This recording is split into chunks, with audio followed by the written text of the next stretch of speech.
Hello everyone. In this video, we're diving into The Lord of the Rings, The Fellowship of the Ring.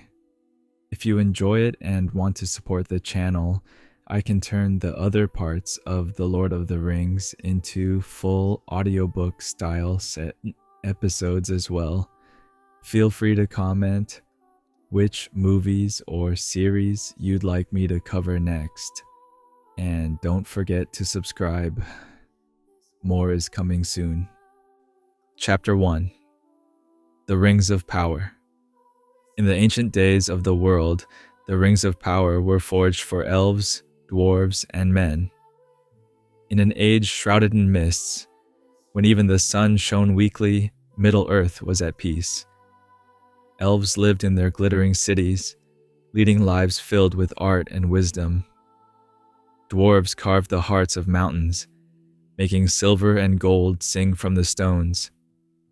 Human kingdoms rose, ruling with splendor, yet all harbored a desire for power deep in their hearts.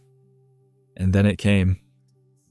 The elven smith Celebrimbor shared his knowledge with a stranger named Annatar. The stranger, hiding darkness behind a fair face, was Sauron himself, the Dark Lord. Deceiving the elves, he helped them forge the Rings of Power. Within shining forges, metals blended with starlight were molded into 109 rings. 7 for the dwarves, symbols of resilience and greed. 9 for men, promises of power, authority, and eternal life. And 3 for the elves, Narya, the Ring of Fire, Nenya, the Ring of Water, Vilya, the Ring of Air. These 3 rings symbolized purity and wisdom. But the elves did not know that all were bound to a single will. For in the dark lands of Mordor, within the fiery Mount Doom, Sauron secretly forged the One Ring. Gold melted in the mountain's lava, sparks flying through black smoke, as Sauron's voice echoed, "One ring to rule them all, one ring to find them, one ring to bring them all, and in the darkness bind them." The ring was a part of his being, carrying his will, his spirit, his hatred.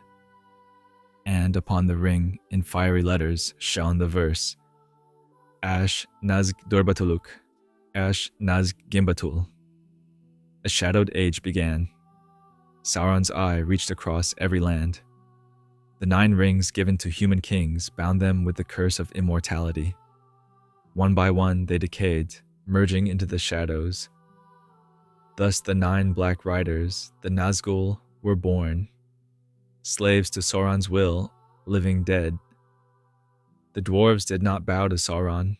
Their hearts were as hard as fire, but their rings fueled their greed and caused them to turn against one another. Minds ran with blood. The elves realized the truth early. They hid their 3 rings, keeping them far from Sauron's shadow. But the growth of evil could no longer be stopped. The Last Alliance. Thousands of years later, the Last Alliance was formed. Elves, dwarves, and men united, under a single banner against the darkness of Mordor. Before the dark mountains, a massive army stood. They advanced to Sauron's Eye. Battle erupted at the foot of Mount Doom. Thunder roared, swords clashed. Hundreds of thousands fell to the ground. Elf Lord Gil-galad and human King Elendil fought side by side. But Sauron's power was terrible. Within his massive armor, each strike sent dozens of soldiers flying. Gil-galad fell, Elendil crashed to the ground. But at that moment, Isildur, Elendil's son, took the broken shards of his father's sword, Narsil. Rising from the ground, he made one final strike, cutting Sauron's hand. The ring slipped from his finger, and the Dark Lord's body fell. Amid the smoke of Mount Doom, Sauron's armor slowly crumbled, and the sky brightened. But his spirit did not die, for the ring still existed, and Sauron's spirit was bound to it. Isildur's mistake. After the victory, Elrond took Isildur to the summit of the mountain. At the edge of the lava-filled crater, he spoke. Throw it away, destroy it. Only thus will the darkness end. But the ring shone in Isildur's hand. The letters on the gold burned like fire, dazzling his eyes. The ring's whisper echoed in his heart. You will be mine. You will rule with me. Isildur hesitated. Then he clenched the ring in his fist and pulled back. No, this is the price of my father's blood. It is my right. Elrond's face darkened. Sauron's evil had already begun to take root again. The river's curse. As Isildur returned north, he fell into an ambush in the forest. Orcs were watching him. Relying on the ring's power, he wore it on his finger, but the ring betrayed him. Crossing the river, the ring slipped from his finger and fell into the water. A moment of shock. Then a rain of orc arrows struck. Isildur's body was buried in the waters. The ring merged with the dark currents. Centuries passed. The forest grew, the river changed its course. Kingdoms fell. And yet, forgotten things are never truly lost, my dear. The ring awaited a new bearer with its own will. And when the time came, it would reveal itself. Chapter 2. The Finding of the Ring. The ring waited for thousands of years in the dark depths where the fish swam. Time changed Middle-earth. Kingdoms fell, forests grew, and men forgot the heroes of the past. But the ring did not forget. It waited beneath the water in the stillness of the river Anduin, buried between mud and stone for countless years. Its dark whispers echoed through the depths. With every wave that touched the shore, the ring began to call, by its own will. One day, it was a misty morning. By the riverbank, two small, hunched creatures were fishing. They were of the store kind, a people much like hobbits. One was Deagol, the other his friend, Smeagol. Deagol felt something tug on his line, but it was no ordinary fish. He was pulled into the depths, his face covered in mud as he reached among the stones at the riverbed. And there he saw a golden gleam, a ring, gold shining in the water like a beating heart. Deagol grasped it, pulled it from the river, and could not take his eyes off it. Just then Smeagol came up and saw the shining thing. What is it, Deagol? It's beautiful. Show me. Deagol smiled. I found a ring, he said. But Smeagol's eyes had already changed. A dark desire, the whisper of the ring, echoed in his heart. It must be mine. Deagol refused to give it up. Smeagol attacked. After a brief struggle, silence fell among the grass. Deagol's lifeless body lay by the riverbank. Smeagol looked at the ring in his hand and whispered with a trembling voice, Mine, my precious. In that moment, Smeagol was gone. The ring had stolen his soul. He was now only Gollum, a hideous, thin creature with bones showing and eyes gleaming in the dark of night. He fled underground into the depths of the mountains. With the ring on his finger, he began to live in darkness. Gollum lived for centuries in the cold caves of the misty mountains. The ring granted him long life, but it exacted its price. His mind split in two, one cruel and hateful, the other timid and whispering. Gollum no longer remembered the daylight nor the stars. He would hold the ring in his hands and speak to it. My precious, my treasure, no one can take you, no one knows. But the ring longed to return to its master. So one day, it abandoned him. During a hunt, it slipped from his hand and rolled away into the dark of a tunnel. And in that moment, fate began to move once more. Years later, a company of dwarves and a wizard, Gandalf the Grey, took with them a most unlikely adventurer, a hobbit named Bilbo Baggins. He came from the Shire, small, curious, and not fond of adventures. But destiny would lead him close to the ring. In The Hobbit, Bilbo's company became scattered after a battle with orcs in the Misty Mountains. Bilbo was left alone in the dark of a cave. He reached out and thought his hand struck a stone, but it was no stone. It was a ring. He put it in his pocket and went on. Soon after, he met Gollum. The two engaged in a long game of riddles. If Bilbo lost, Gollum would eat him. But Bilbo won and sought to escape. Then Gollum realized it. The ring was gone. Panicking, he searched the cave, but Bilbo had already put the ring on his finger. Suddenly, he vanished. For the first time, the ring's power was revealed. Thanks to it, Bilbo escaped Gollum and fled the cave. In that moment, the ring had found itself a new bearer. But the will of the ring never fades. It was only waiting for the right time. After a long adventure, Bilbo returned to the Shire. The ring was in his pocket, and an unease lingered in his mind. Years passed, yet he did not age. The ring was lengthening his life, but darkening his heart. From time to time, he would take it out and whisper to it, "My precious, no one can take you, can they?" But the ring had begun to stir again. For in the Darklands, something was awakening. The eye of Sauron was opening once more, and the ring wanted to return to its master. Chapter 3: Gandalf and Bilbo. Years had passed, and Bilbo Baggins had settled into a quiet life at his home, Bag End, in the Shire. His adventure had become a legend. Tales of trolls, dragons, and treasure were told from one hobbit village to another. But Bilbo had changed. Despite his old age, he still looked remarkably young. The folk of the Shire attributed it to his odd habits. No one knew the reason lay in the small golden ring he kept in his pocket. Bilbo had grown unwilling to part with the ring. Sometimes at night, he would take it out, turn it between his fingers, and gaze at it for long moments, as though speaking to an old friend.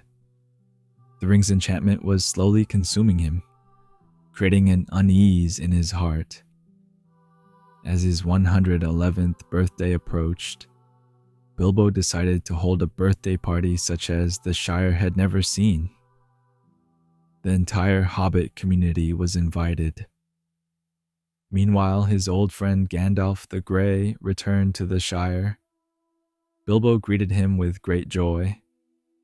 Years ago, Gandalf had guided him on his great adventure, but now the wizard suspected there was another reason for Bilbo's lack of aging. The day of the party came. Hundreds of hobbits were celebrating on the green. Lanterns glowed and music filled the air. Bilbo gave a long speech to his guests, and then with a dazzling smile, he ended his words. "I've loved meeting you all, but now it's time to go." At that moment, he slipped the ring onto his finger and vanished before the eyes of the crowd. Everyone stood in shock and panic. No one understood what had happened, except Gandalf. Bilbo returned home. He had packed his bags and was preparing to leave for distant lands. Gandalf arrived shortly after. The wizard was aware of the ring and told Bilbo he had to let it go. Bilbo refused to part with it. He grew angry, raised his voice, and his eyes darkened for a brief moment. Then fear overcame him. He trembled under Gandalf's stern gaze. After a long silence, he placed the ring on the floor. "All right," he said in a low voice. "I'm leaving it." Bilbo stepped through the door, slung his bag over his shoulder, and left the Shire. He turned one last time to look at Bag End, then disappeared into the night. Gandalf picked up the ring. It lay on the table, a small golden band quietly gleaming. But the wizard could feel it was no ordinary ring. He placed it in a small envelope and entrusted it to Bilbo's nephew, Frodo Baggins. Keep it safe, Frodo, but never use it without need. Whatever happens, keep it secret. For years, Gandalf searched for the truth about the ring. He studied histories, ancient scrolls, and legends. Slowly, the origins of the ring came to light. It could be the one ring that Sauron had lost. One night, in the archives of Gondor, Gandalf found an ancient inscription written in red letters.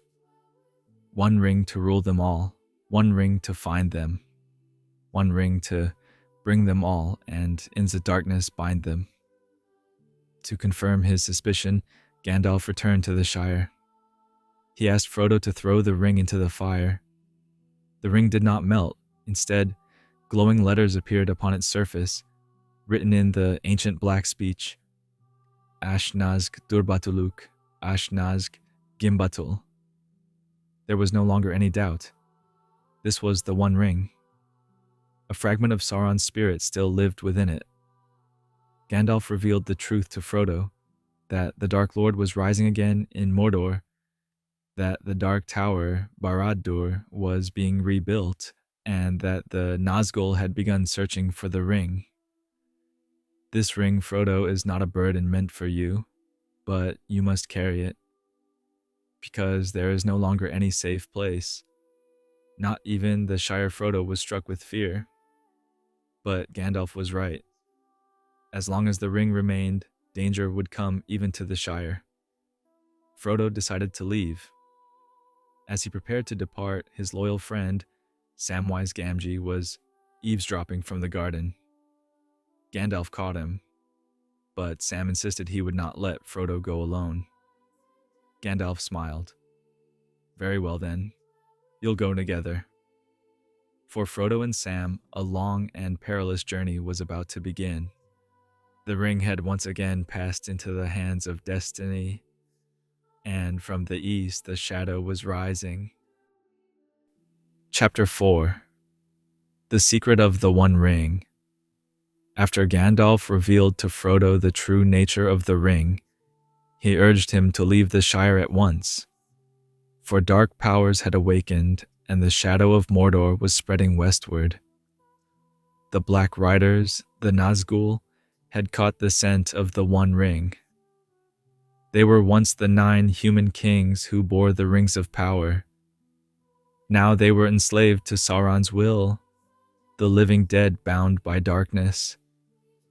Gandalf gave Frodo only a short time to prepare before he himself departed for the south, seeking more knowledge and news of Mordor's rise.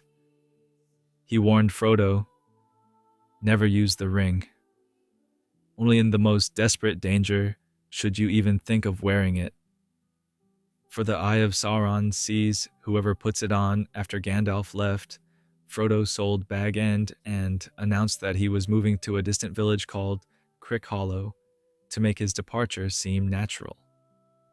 His loyal friend, Samwise Gamgee, and his cousins, Meriadoc Brandybuck, Merry, and Peregrine Took, Pippin, decided to accompany him. They set out early in the morning. The land was quiet, yet there was a strange weight in the air.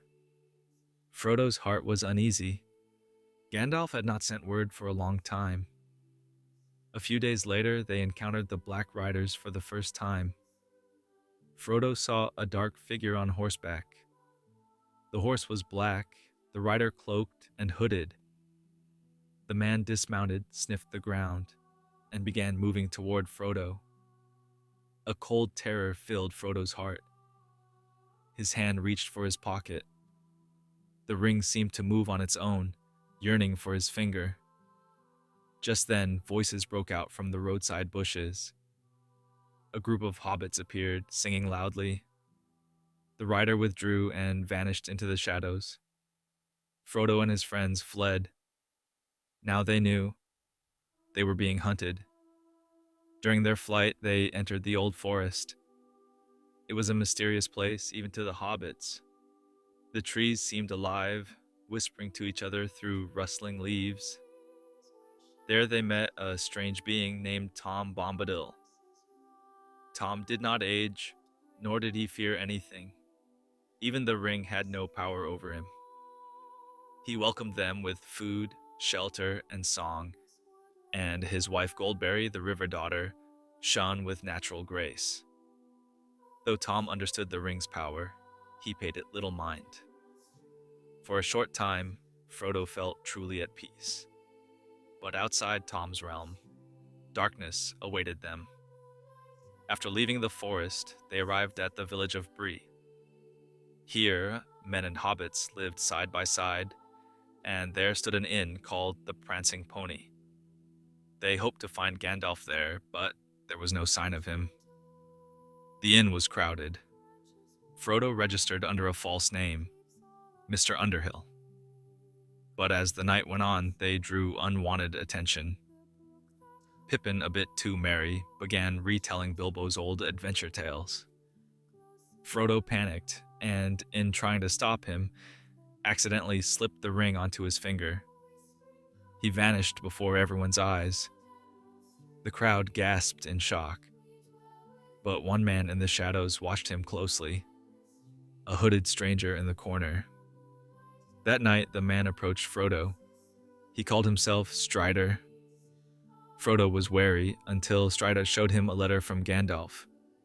In it, Gandalf had written, "You may trust Strider.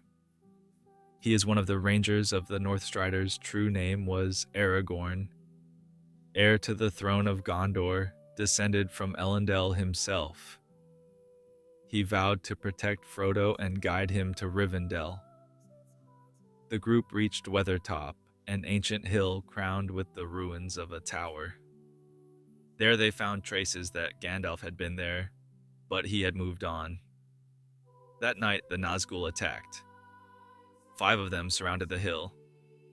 Frodo, in desperation, put on the ring and saw the wraiths as they truly were, pale, ghostly figures cloaked in shadow.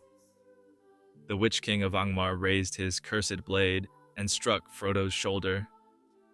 Frodo screamed and collapsed.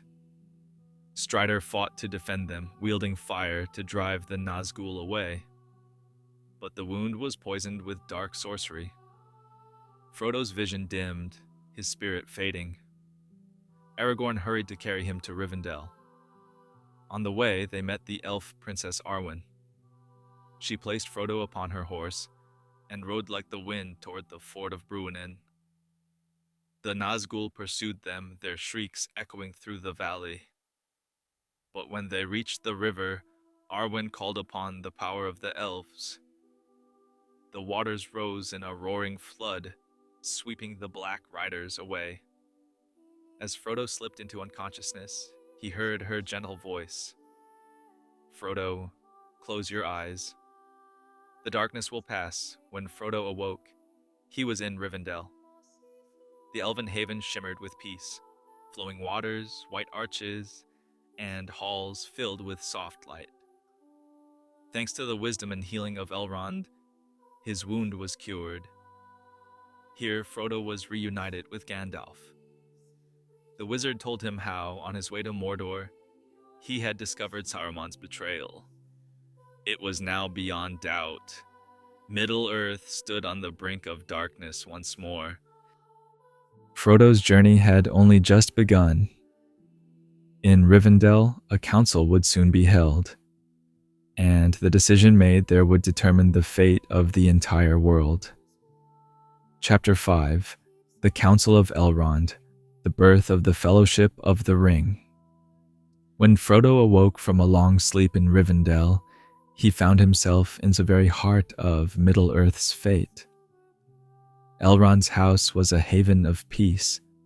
The melodies of the elves mingled with the sound of flowing water, and every corner was filled with light. Yet behind this serenity, a great decision awaited. The fate of the One Ring was about to be decided. Early in the morning, Elrond summoned everyone to the Great Hall. Representatives of all races were present. Legolas, Prince of the Elves, Gimli, son of Glóin, representing the dwarves, Boromir, captain of Gondor, Aragorn, ranger of the north, the wizard Gandalf, and 4 hobbits from the Shire, Frodo, Sam, Merry, and Pippin. They were all there for one purpose: to decide the fate of the ring. Elrond began to speak. My friends, our meeting here is no mere chance. Each of you has, in your own way, been touched by the story of the ring. Now its destiny must be determined. Gandalf rose to his feet and told of the long history of darkness.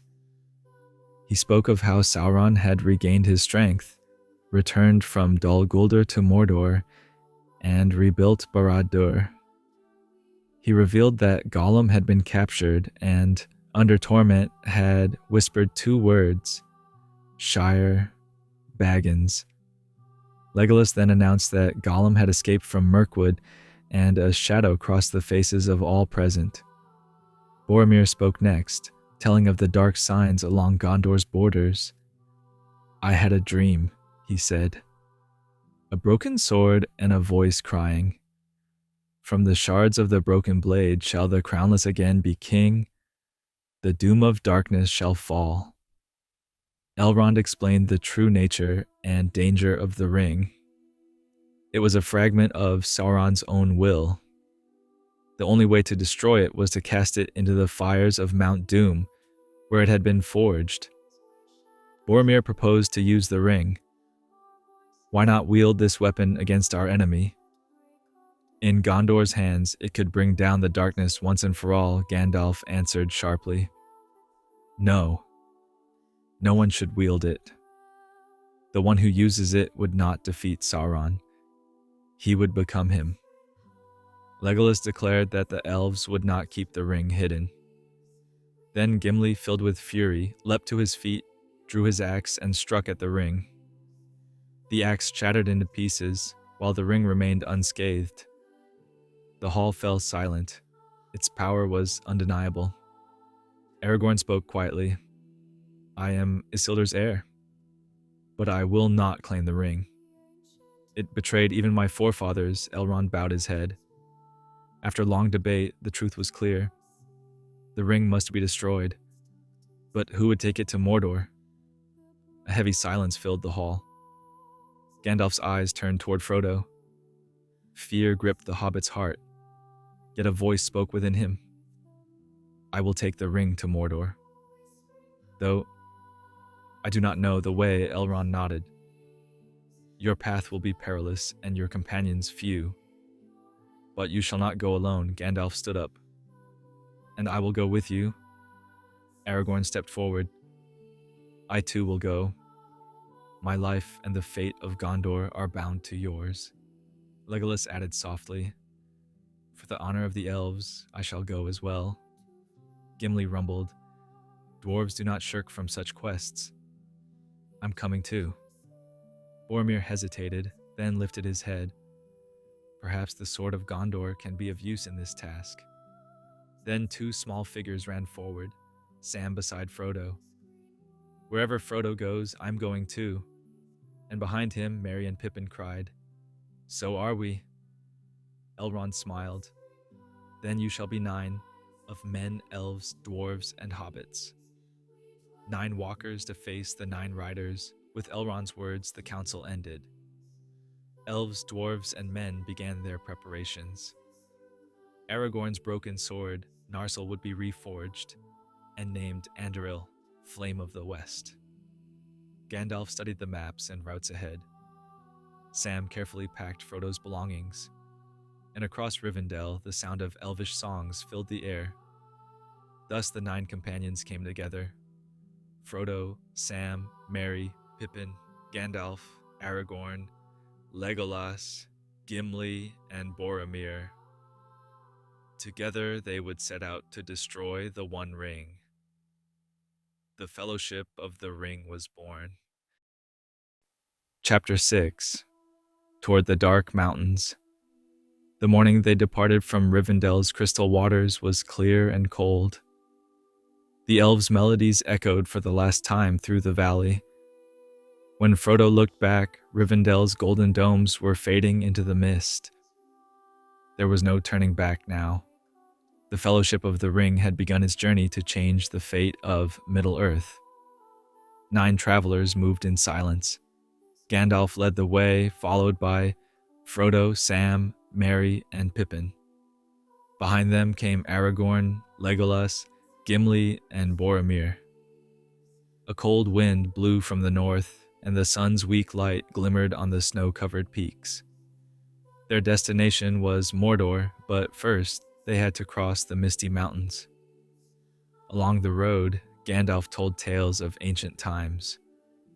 Sometimes Frodo could feel the ring stirring in his pocket, a dark whisper echoing in his mind. The ring seemed to have a will of its own, yearning to return to its master. Sam did his best to keep Frodo's spirits high. Merry and Pippin tried to remain serious, yet their jokes often broke the heavy silence. Once the Fellowship reached the mountain pass of Caradhras, a snowstorm began. The wind howled, and the snow struck their faces like knives. Legolas walked lightly on the snow's surface, but the others sank deep into it. Aragorn and Boromir went ahead to clear the path. "This mountain has a wicked heart," Gimli muttered. And indeed, Caradhras seemed alive, throwing snow and stones upon them. Gandalf tried to calm the storm with his magic, but the mountain resisted. The way was blocked. Aragorn drew a deep breath. "We cannot pass this way. We must find another path." Gandalf fell silent. There was one alternative, but it was far more dangerous. The mines of Moria. Gandalf spoke of Moria, once the great kingdom of the dwarves, Khazad-dûm. But a dark power had awoken in its depths, and the dwarves were forced to flee. Still, they had no other choice. Boromir objected. "Are we to enter the land of the dead? We'll perish before reaching Mordor." Yet the storm raged on, and the snow grew deeper. At last, by Frodo's decision, they chose to go through Moria. After long marches, they reached Dimril Dale. There stood the moon doors, symbols of the ancient friendship between elves and dwarves. By moonlight, Gandalf read the glowing inscription, "Melon Tellen Edro Hi Amen." "Speak, friend, and enter." After some thought, he found the answer.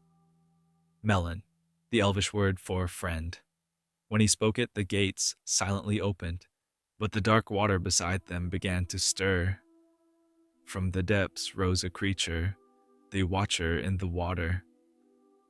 Its arms seized Frodo, but Aragorn and Boromir saved him. The creature destroyed the doors, collapsing the entrance. There was no way back. Moria smelled of dust and death.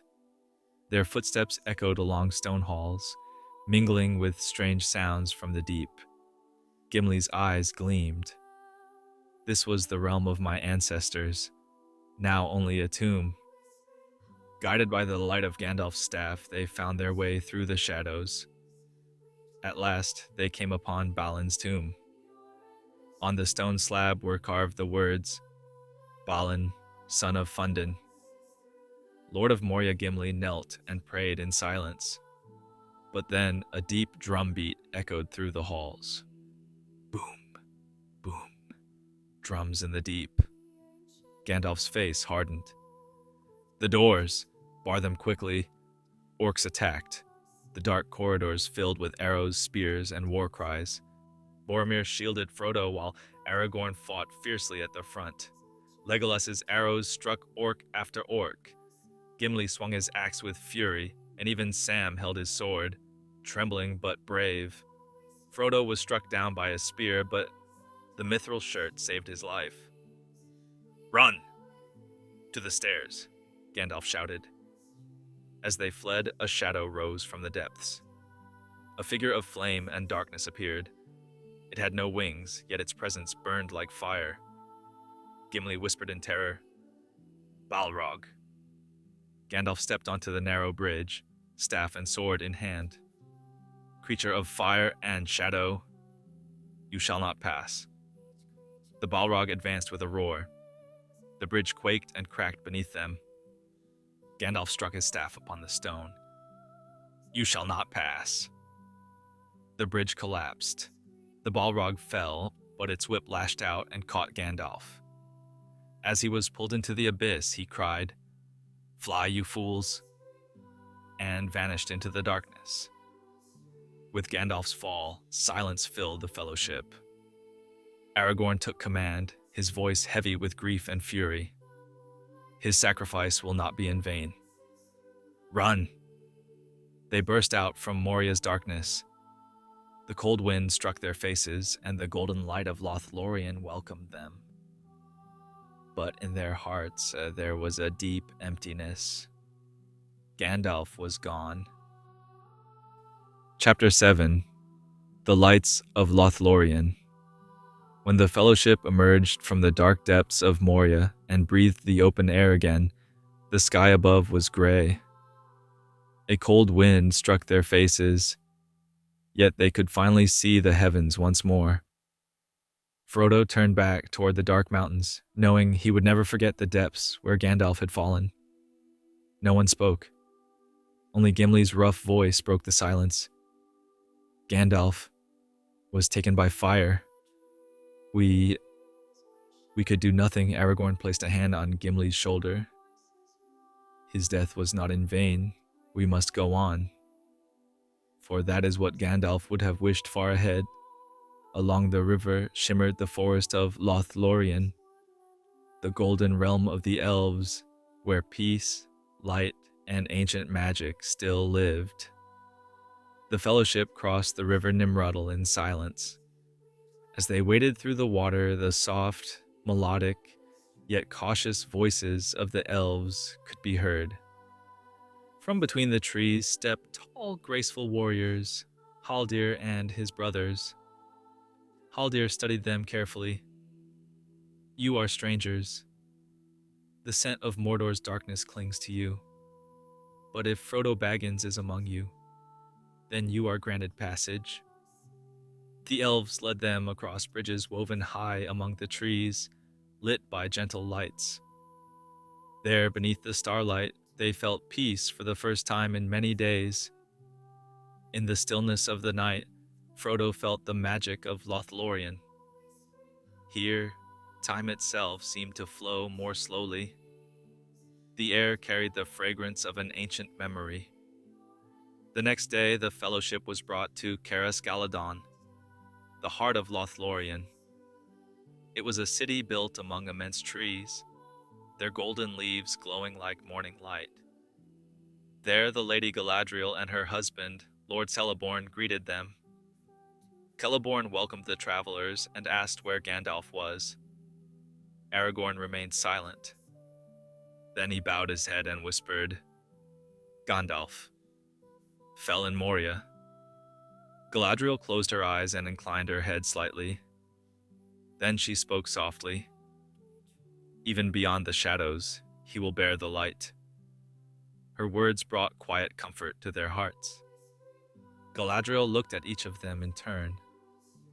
Her gaze pierced deep into their souls.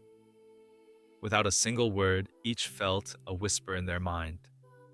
Their fears, their desires, their hidden thoughts. Frodo could not hide what lay within him. Galadriel leaned toward him. "There is a light in your heart that fights the darkness, Frodo Baggins. This ring may destroy you, but you cannot master it." One night, Galadriel led Frodo and Sam to the water's edge. There stood a silver basin filled with clear water. "This is the mirror of Galadriel," she said. "It does not show what you wish to see, but what you must know." Frodo looked into the water. At first he saw dark clouds, then a flicker of light, the Shire. But soon the vision changed. He saw the dark tower of Barad-dûr and the great eye of Sauron. The eyes seemed to see him. Frodo stumbled back in fear. "Give me the ring," Galadriel said quietly. Startled, Frodo reached into his pocket and offered it. Galadriel held it in her palm, raising it toward her fingers. For a moment, the whole forest glowed, light swirling around her. Then she lowered her head and returned the ring. "I have passed the test," she said. "I will remain Galadriel, not a dark queen, but a light that shines through the shadow." When it was time to depart, Galadriel gave each of them a gift, a token that would shape their fates in the journey ahead. To Aragorn, the Elisar stone, symbol of his reborn kingdom. To Legolas, a silver bow of the Galadrim and quivers that never emptied. To Gimli, a single strand of Galadriel's golden hair. To Boromir, a silent gaze, a warning without words. To Sam, a small silver box filled with soil and seeds. And to Frodo, a vial filled with light. "This is the light of Arendelle," said Galadriel. "May it be a light for you in dark places when all other lights go out." The Fellowship gathered for the last time by the shores of Lothlorien. The elves sang softly as the golden leaves shimmered in the breeze. Frodo's heart ached with sorrow, for he knew he might never see such beauty again. The Fellowship set out upon the river Anduin in elven boats. The wind blew gently behind them and the water flowed in silence. But far away, dark clouds were gathering. The shadow of Sauron was rising once more. As they drew closer to Mordor, the silence grew heavier. Boromir's eyes often drifted to Frodo's pocket. The ring had become a silent storm between them. And so, as the golden wood faded into the distance, the Fellowship of the Ring drifted onward, toward the second half of their fateful journey. Chapter 8. The end of the Anduin, the breaking of the Fellowship. As the golden light of Lothlorien faded behind them, the Fellowship drifted silently down the river Anduin. The waters were cold, the wind gentle, yet within each heart lingered a heavy stillness. Gandalf's absence was felt more deeply with every passing day. Without his guidance, the group seemed to have lost its direction. The elven boats were light and graceful, gliding as if they floated on air rather than water. Frodo often touched the ring in his pocket, feeling its silent weight. It seemed to pulse with his heartbeat, whispering in his mind. The eye of Sauron felt nearer with every mile. Boromir had grown distant and brooding. He spoke often of the ring, how it could save Gondor. "If we used its power," he said one night, "we could defeat Sauron. Why destroy it when it could be our weapon?" Aragorn bowed his head. "The ring serves no one but the Dark Lord, Boromir. Those who try to wield it are consumed by it." Boromir said nothing, but his eyes burned with frustration. Days later, the river widened. The cliffs on either side grew vast and tall, echoing like the roar of an ancient hymn. Then they turned a bend, and there stood two colossal statues rising into the sky. The Argonath, the pillars of the kings. Isildur and Anarion, their swords held high, their left hands raised in warning. Their eyes gazed northward, stern and eternal. Frodo looked up, his breath taken by their majesty. Aragorn bowed his head in reverence. "No traveler has passed this way into the lands of the kings for many years," he said. "But we are still their heirs." Legolas whispered, "Their glory endures." Gimli muttered, "And proud they still stand, like you, man." Aragorn smiled faintly, though sorrow shadowed his eyes. He knew he was the heir of that kingdom, but not yet ready to claim its throne. The Fellowship camped on the green slopes of Parth Galen. In the still night, only the murmur of the river could be heard. Yet in every heart, the weight of an approaching choice pressed heavily. By morning, they would have to decide Would they cross eastward toward Mount Doom or turn south to Gondor? Boromir confronted Aragorn. The men of Gondor are dying in battle. While we wander here, they fight alone. With the ring, we could save them. We could save our kingdom. Aragorn's voice was firm. If you use the ring, you would become what you fight. There is no victory down that path, only darkness. Boromir turned away in anger. Frodo, burdened by the choice before him, walked alone into the forest. He held the ring in his hand, and then it whispered, "Put me on, Frodo. I can protect you." The fall of Boromir. Suddenly Boromir appeared among the trees. His face was pale, his eyes aflame. "Frodo," he said, his voice trembling. "Give me the ring, for Gondor, for my people. You keep it hidden, but I would use it."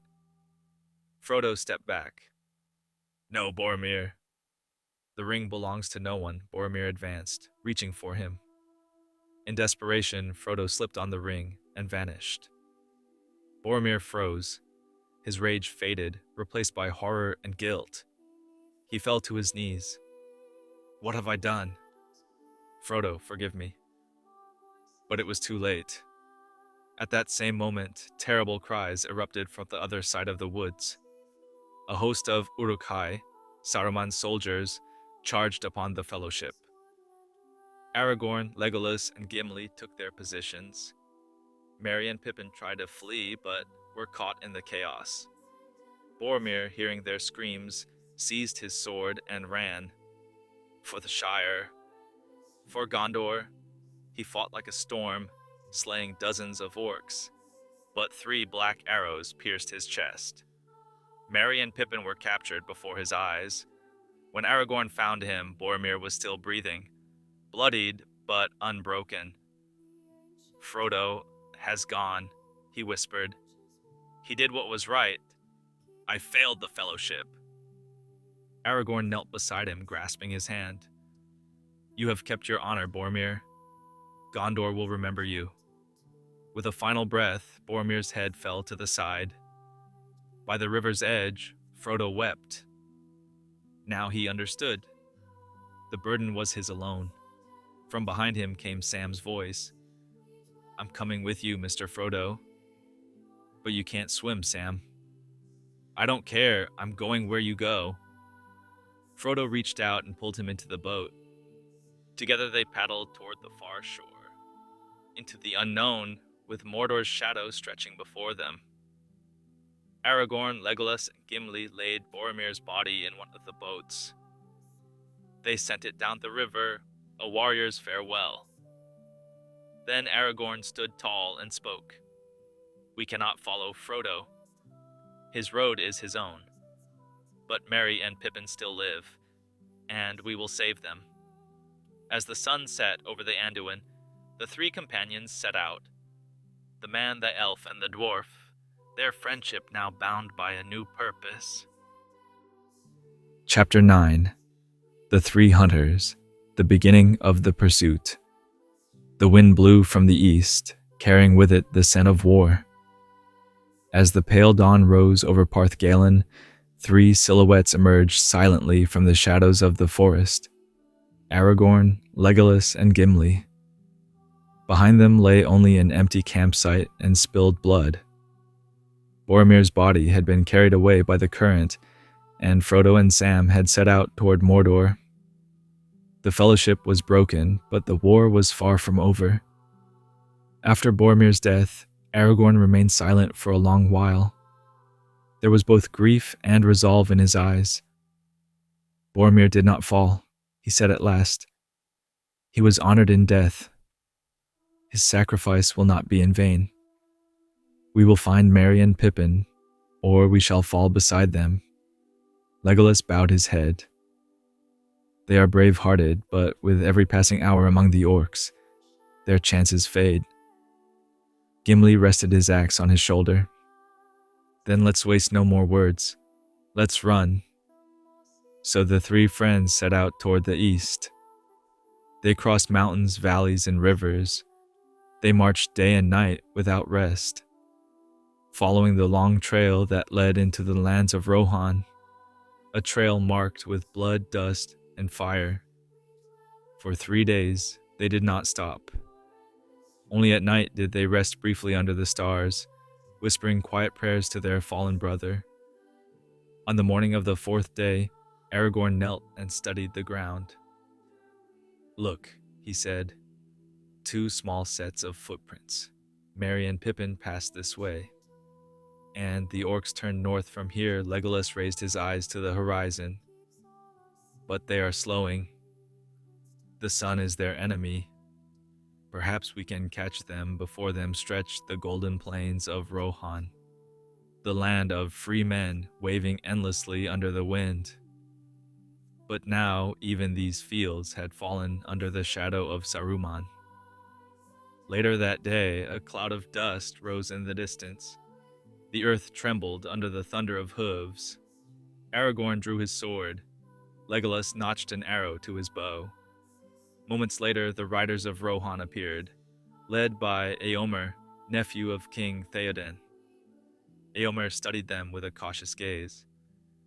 "Strangers are rare in these lands. Who are you, and what business brings you to Rohan?" Aragorn stepped forward. "We are all that remains of the Fellowship. Our friends were taken by orcs. We seek them." Éomer's eyes hardened. "Orcs, you say?" "We saw them.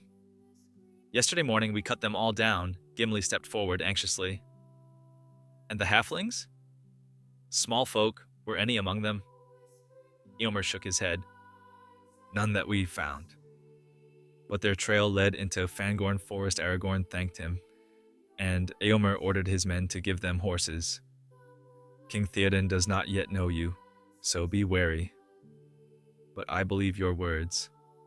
I see no lies in your eyes, Fangorn Forest." By sunset, the 3 hunters reached the edge of Fangorn. The forest was shrouded in an ancient silence. The trees were vast, their bark like stone. Even the wind moved cautiously among them.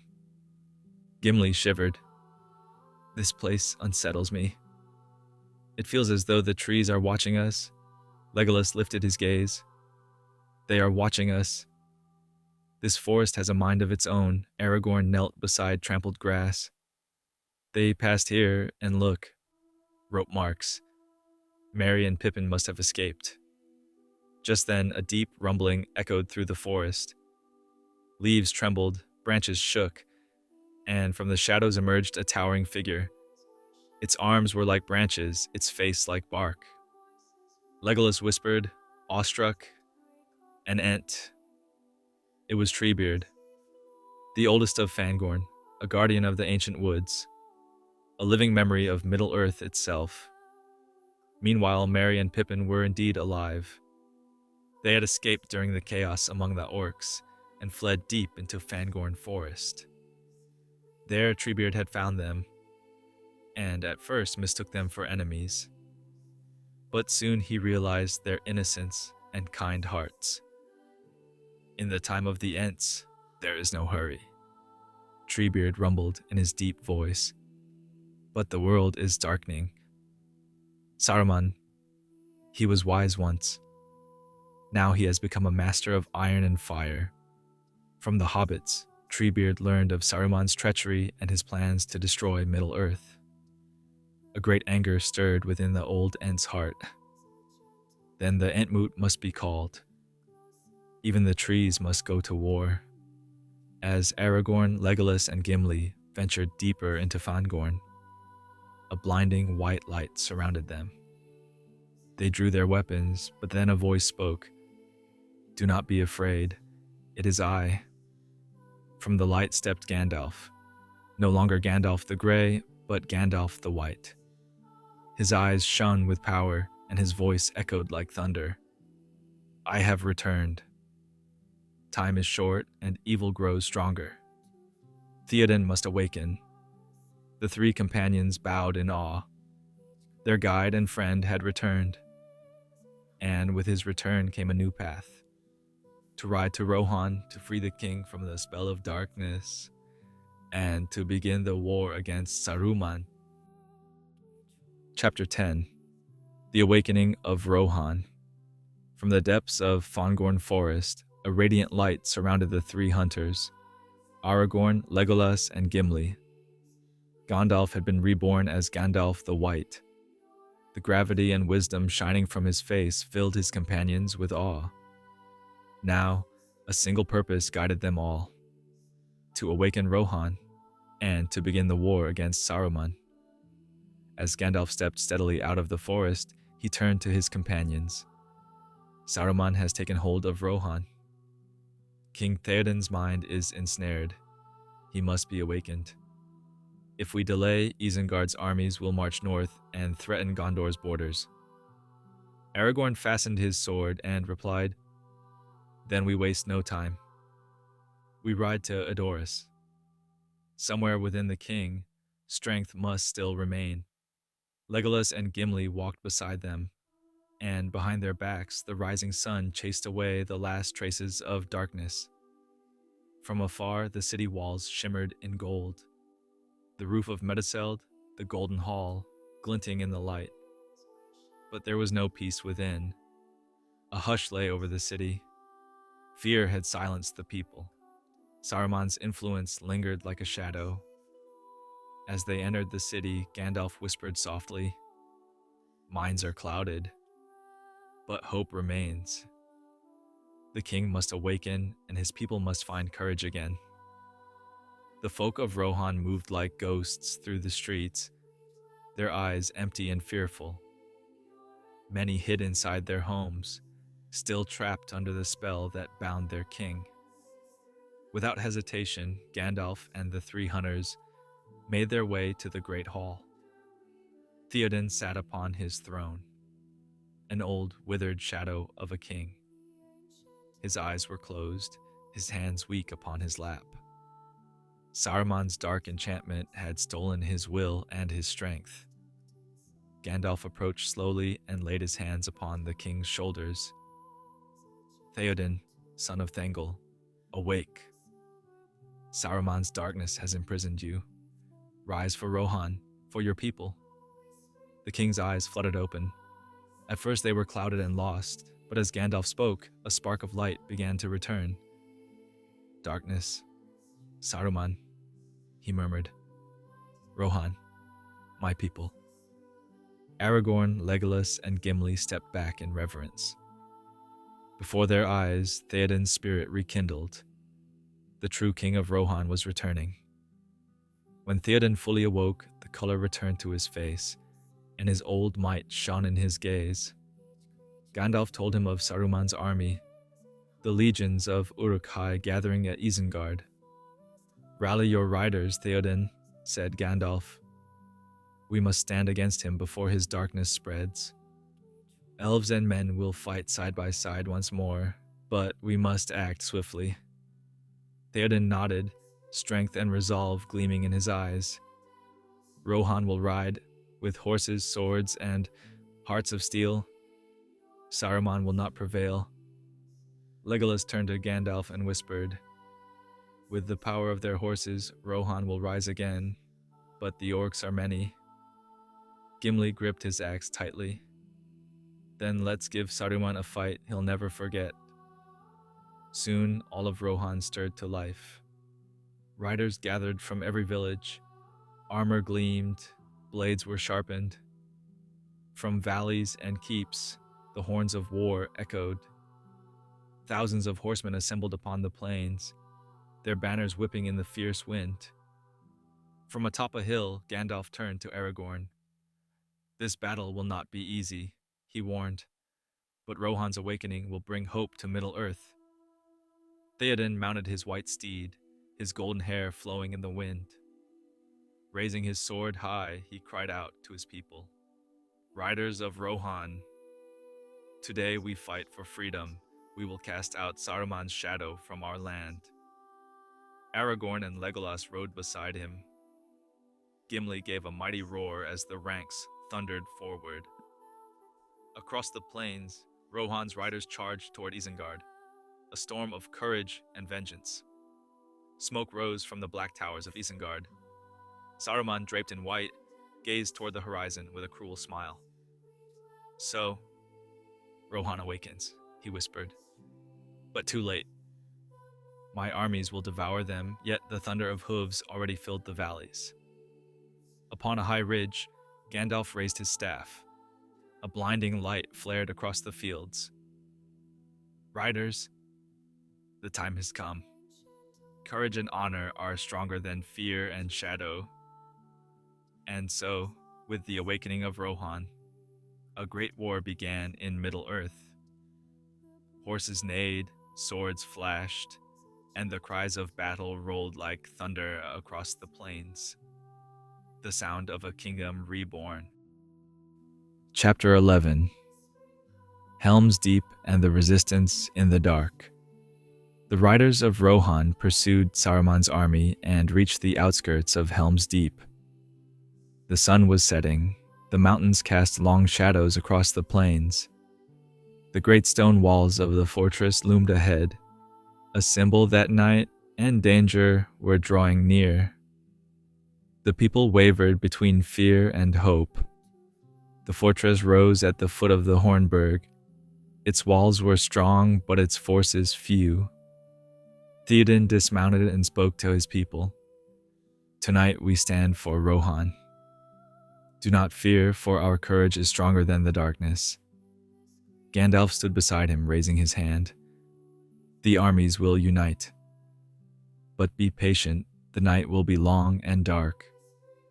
A hidden power waits to aid us. Aragorn, Legolas, and Gimli inspected the fortress, checking every battlement. Legolas readied his arrows, Gimli tightened his grip on his axe, and Aragorn drew his sword. As night fell, the Uruk-hai army from Mordor and Isengard crept closer. Thousands of armored soldiers with burning red eyes surrounded the fortress. Fear swept through the people, but Theoden shouted, "Look upon your enemy." The heart of Rohan does not fear. The first arrows flew through the air. Legolas loosed 10 arrows in rapid succession, felling 10 orcs. Gimli roared, swung his axe, and crushed the orc that leapt onto the wall. But the enemy's numbers were overwhelming. They kept advancing. The Uruk-hai stormed the walls with shrieks and war cries. The stones trembled, the bridges shook. Aragorn fought at the front lines, sword gleaming in the torchlight. Push them back. Show them the honor of Rohan. The orcs climbed the walls, but Legolas's arrows struck them down. Gimli's axe cleaved through armor and flesh. Blood and cries filled the night. Inside the fortress, the people of Rohan fought bravely, refusing to yield. As the night deepened, the fortress sank into darkness. The Uruk-hai still outnumbered them, but the defender's spirit did not break. Gandalf climbed to a high ridge and lifted his staff. Light burst across the sky. Call upon the light. Dawn is coming, and with it, hope. The people rallied at the sight of that light. Riders and archers struck back, forcing the enemy down from the walls. Far away, Frodo and Sam's journey mirrored their struggle. Rohan's resistance carried hope across Middle-earth. From the White Tower of Isengard, Saruman watched his army. These fragile men still resist. But when night ends, the darkness will consume them. Yet Gandalf's guidance, Rohan's awakening, and Aragorn's leadership began to unravel Saruman's plans. Throughout the long night, acts of courage and miracles of endurance lit the darkness. The defense of Helm's Deep stood not only on stone and steel, but on courage and unity. Aragorn, Legolas, and Gimli fought side by side, leading the people, young and old alike, as they held the walls. Then, in the final hours of the night, Gandalf saw a distant light and cried out, "Rohan! Look, aid is coming." On the eastern horizon, a new wave of Rohan riders appeared, summoned by Gandalf's call. The black night began to brighten. Hope had returned. Chapter 12: The Fall of Saruman and the Rise of the Ents. The battle that raged through the night at Helm's Deep slowly gave way to dawn. Rohan's resistance endured through courage and unity, and the Uruk-hai army was finally breaking. But in another corner of Middle-earth, Isengard still seethed with Saruman's dark schemes. The Ent Council gathers deep within Fangorn Forest. Treebeard and the other Ents gathered in solemn silence. Treebeard called Merry and Pippin before him. "Little ones, you have fought in the battles of men, but now the forest has need of your courage as well. Saruman destroys our lands. He cuts down our trees with iron and fire. It is time for us to act." Merry and Pippin exchanged anxious glances. "But we're only small hobbits," Merry said hesitantly. Treebeard's deep voice rumbled like thunder. "Your bodies may be small, but your courage is not. Together we can protect this world." And so, after centuries of silence, the Ents began their march toward Isengard. The destruction of Isengard. The Ents advanced with thunderous steps, shaking the valleys beneath their feet. Saruman's iron forges, his workers, and his engines of war were powerless before the wrath of the living trees. Great limbs smashed stone and shattered machines. Rivers burst their banks, flooding the land and sweeping away the fires of Isengard. From their vantage point, Pippin and Merry watched in awe. "No one will ever believe this," cried Pippin. Merry placed his hand on a massive tree trunk as it groaned and moved. "The trees, they're alive." From the window of his white tower, Saruman looked out, his face twisted in anger and disbelief. "Stop them!" "This cannot be," he shouted. But it was already too late. The Ents had surrounded Isengard, and they were tearing it apart. The salvation of Helm's Deep. As the morning sun rose over Helm's Deep, the riders of Rohan launched one final charge and drove the Uruk-hai into retreat. Gandalf, Aragorn, and Theoden stood upon the battlefield, weary yet triumphant. "Rohan is free once more," Gandalf said softly. "But the fate of Middle-earth still lies in the hands of the Ring." Aragorn, Legolas, and Gimli surveyed the fortress. The bravery of the people filled them with renewed hope. "This battle was only the beginning," said Aragorn. "But Rohan has awakened, and Saruman's power is broken. Balance in Middle-earth. The fall of Isengard, the strength of the Ents, and the awakening of Rohan brought new hope to Middle-earth. Yet Frodo and Sam still pressed on toward Mordor, burdened by the weight of the One Ring. And in the east, Sauron's eye turned once more upon the world, spreading its shadow across the lands, preparing for the final war to come. Chapter 13: The Journey of the Ring, the Darkness of Mordor. The Fellowship was no more. With Boromir dead, Merry and Pippin captured, and Frodo and Sam left alone, the journey of the Ring had grown far more perilous. After parting from the river Anduin, Frodo and Sam traveled in silence, weary, hungry, and afraid. But the ring, heavy in Frodo's pocket, was an ever-present burden. Sometimes he could almost hear its whisper. "Wear me, just once. The power's yours." Frodo fought the voice with every step, while Sam remained faithfully by his side. The pass and its dangers. As the two climbed through a narrow path between some mountains, shadows gathered around them. A cold, harsh wind blew from the peaks. In the distance, Frodo could see the black outline of Mordor, Mount Doom rising like a living, breathing monster, smoke curling from its fiery heart. Sam drew close to him. "Don't you worry, Mr. Frodo. We're together, that's what matters." Frodo nodded weakly. But Sam, this burden grows heavier by the day. I don't know if I can bear it. With every mile, the ring's dark power grew stronger. Frodo wrestled with fear and doubt, while Sam's loyalty and courage kept him standing. First traces of Gollum. A shadow crept along the rocks behind them. Frodo stopped, listening. From the darkness came a whisper. The ring. We want it back. It's ours. Gollum had been following them, desperate to reclaim his precious. Frodo narrowed his eyes. I know him. This creature has desired the ring all his life.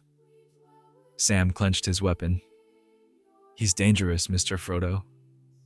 We shouldn't trust him, but Frodo, feeling the heavy burden of the ring, saw another possibility. He knows the way. He could be our guide, but we must be cautious. The dark mountain pass. As they crossed the borders of Mordor, night wrapped the land in silence. Every shadow seemed alive, every sound a threat.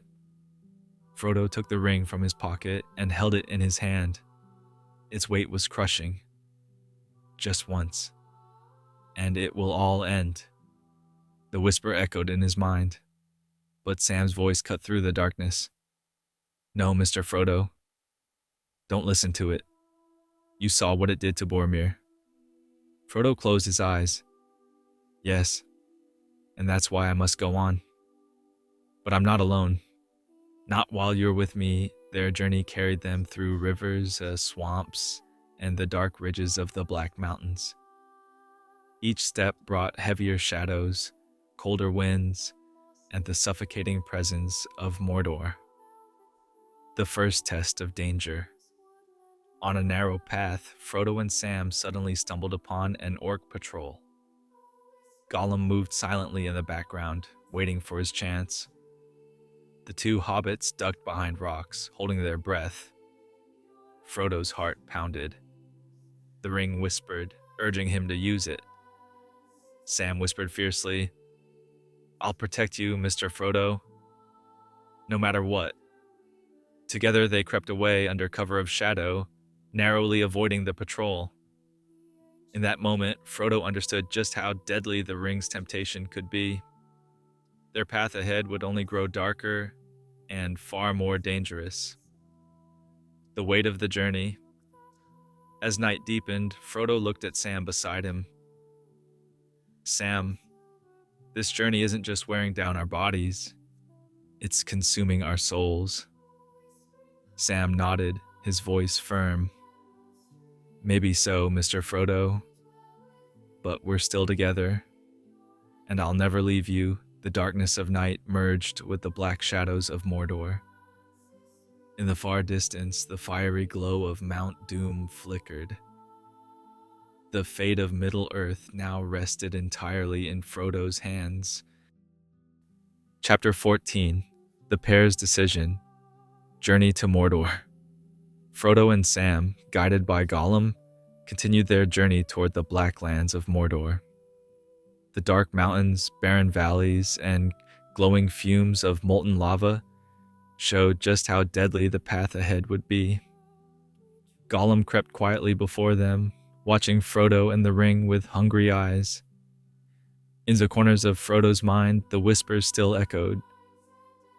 Put me on. Just once. The power is yours. Frodo struggled to suppress the ring's call, while Sam encouraged him at every step. As they passed through a wide, shadowy valley, the wind howled menacingly around them. Frodo's eyes darted to every shadow, sensing danger behind every rock. Gollum walked silently behind, muttering to himself, trying to manipulate Frodo under the ring's influence. Give it to us. Just once. We knows you wants it. Frodo shook his head. No. Sam is with me. We'll make it together. Sam saw Frodo's determination and gripped his hand tightly. At a dark mountain pass, Gollum stopped and whispered, Here. She waits. Quiet, but deadly. One wrong step and you never comes back. Frodo and Sam remembered the old tales. Shelob, the giant spider that dwelled on the southern borders of Mordor. Her eyes glowed faintly in the darkness, always waiting for prey. Sam turned to Frodo, worried. "Mr. Frodo, are we ready for this?" Frodo nodded grimly. "There's no other way. We must go on battle in the darkness." As they neared Shelob's lair, the whispers of the ring grew louder within Frodo. Just one more step. Only once. Gollum suddenly lunged forward, trying to drag Frodo deeper into the cave. But Sam stepped between them. "Stop. We're not trusting you, Gollum." Then Shelob's monstrous body emerged, vast, black, and glistening. Her venomous legs and webs surrounded them. Sam drew his sword, while Frodo, clutching the ring, fought beside him. Each strike, each desperate move, brought them closer to the consuming darkness of the ring's power. During Shelob's attack, Gollum plotted in silence. As Frodo and Sam's attention was fixed on the creature, he looked for his chance to reclaim the ring. But Sam noticed his muttering and sudden movements. "He's trying to trick us. Stay away from him, Frodo." Frodo heeded Sam's warning, his resolve hardening. "Yes, together we can resist. The ring is not stronger than us." When they finally escaped Shelob's lair, Frodo and Sam found themselves on the very edge of Mordor's lands. Smoke rose from the mountains like rivers of fire. The sky was black and blinding. Each step felt heavier, each breath harder. The ring's pull grew stronger. Sam placed a hand on Frodo's shoulder. "One more step, Mr. Frodo. We're together, and we won't stop until it's over." Frodo nodded, weary but resolute. "Yes, Sam. We march into Mordor's darkness. We must destroy the ring. That's our duty." And so Frodo and Sam's journey through Mordor began, into the deadly, shadowed lands that would decide the fate of Middle-earth. Chapter 15. The Black Gate and the Final Decision. Frodo and Sam had finally reached the dark borders of Mordor, the Black Gate of Morannon. Before their eyes rose massive iron doors, behind which the eyes of orcs and dark sentinels gleamed within the shadows. The heat of the air and the stench of smoke made the deadly atmosphere of Mordor almost tangible with every step. Gollum crept silently behind Frodo and Sam. Frodo held the ring tightly in his pocket. With each step, the ring's whispers grew stronger. "Put me on. I will be yours. We shall be one in the darkness." Sam placed his hand firmly on Frodo's arm. "Mr. Frodo, no matter what happens, we'll do this together. Listen to me." Frodo nodded. "Yes, Sam. But we must be careful. Gollum's plans are still dangerous." At the Black Gate, orcs stood watch. Every sound, every step could mean death. Frodo and Sam moved silently through the shadows. Gollum waited for the perfect moment, when Frodo's desire for the ring would overtake him. As Frodo began to lift the ring, Gollum suddenly lunged forward. "Give it to me, my precious. It's mine." Frodo lost his balance and almost fell, but Sam caught him just in time. "Stop. Don't trust him." Gollum gripped Frodo's hand desperately, trying to seize the ring.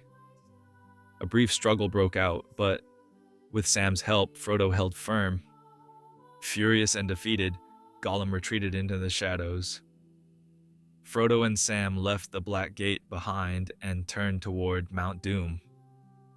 The ring's weight pressed heavily upon Frodo's mind. Each step felt heavier than the last. Behind them, Gollum followed silently, still scheming in the dark. Sam touched Frodo's shoulder gently. "One more step, Mr. Frodo." "We'll finish this together." Frodo nodded, weary yet resolute. "Yes, the ring ends here. We will end the darkness of Mordor. In the distance, the flames and smoke of Mount Doom flickered faintly. The fate of Middle-earth now rested entirely in Frodo and Sam's hands. Gollum waited at the foot of Mount Doom, his plan unchanged, to claim the ring for himself.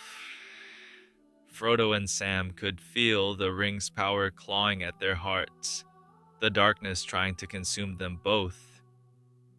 But Sam's loyalty and Frodo's willpower burned like a faint light in the shadow, a light of hope against the endless night of Mordor. Chapter 16: The Final Struggle at Mount Doom and the Destruction of the Ring. Frodo and Sam finally reached the fiery slopes of Mount Doom. The air was scorching, the sky red and filled with smoke. With every step, the rocks cracked beneath their feet, and rivers of lava burned the ground around them. The ring in Frodo's pocket pulsed like a living burden, its dark whispers growing louder with every heartbeat. "Put me on. Just once. Claim it. Middle-earth should be yours." Sam stood firmly by Frodo's side. "Mr. Frodo, just hold on a little longer. We'll finish this together." Frodo nodded, exhausted but resolute. Gollum crept behind them, following silently. As Frodo approached the edge, ready to destroy the ring in the fire, Gollum's greed finally consumed him. "Mine! It's mine!" He lunged forward, clawing at Frodo's hand. Frodo stumbled, slipping toward the edge of the molten lava. Sam, with one last burst of strength, grabbed him. "No, I won't let you go, Mr. Frodo." But Gollum managed to seize the ring from Frodo's hand. In a fit of wild triumph, he screamed, "My precious!" And at that very moment, he fell, the ring still clutched in his hands, into the fiery depths below. The ring was destroyed, and with it, Sauron's greatest power came to an end. Sauron's great eye, the blazing symbol of his will over Mordor, flickered violently, then vanished. His towers crumbled, his armies scattered in terror. The shadows of Mordor broke apart, and Middle-earth breathed freely once more. Frodo and Sam stood trembling near the edge, exhausted but alive. Sam wrapped his arms around Frodo. "We did it, Mr. Frodo. We really did." Frodo closed his eyes. The immense weight finally lifted from his soul. "Yes, the ring is gone, and we're still standing." As Frodo and Sam left the mountain, the echoes of Gollum's fall and the ring's destruction marked the end of the darkness.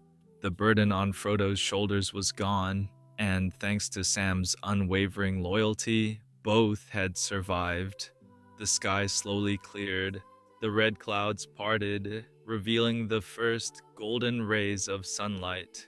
With the ring's destruction, the dark powers across Middle-earth were shattered.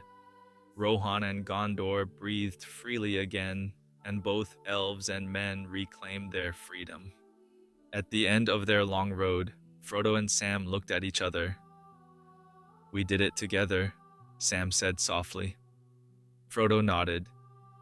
"Yes, but this journey will live in our hearts forever."